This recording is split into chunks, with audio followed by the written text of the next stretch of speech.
How to hide photos on Instagram without deleting them. Hey everyone, welcome back to the channel. In today's tutorial, I'm going to be showing you guys how to easily hide photos on Instagram without actually deleting them.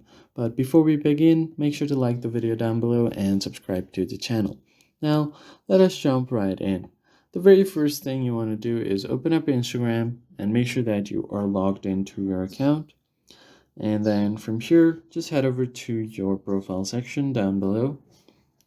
Once you land on your profile page, just tap on any picture that you want to delete, that you want to hide without actually deleting. For example, if I just tap on this flower, what I'm going to do now is simply tap on the three lines at the top right, and then instead of deleting outright, I could just tap on archive. What archiving does is it will hide all of the pictures without actually deleting them, and you could always add the pictures back in. So I'm just going to hide this flower as well. So tap on the three lines and then tap on archive.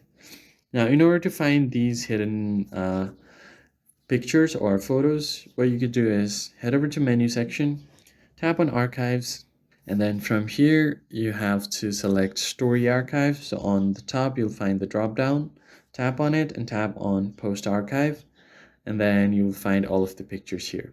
So just tap on the picture, and if you want to recover it, tap on show on profile and then tap on show on profile here. So that's pretty much it. I hope you found the tutorial helpful. I'll catch you guys on the next one. Thanks for watching.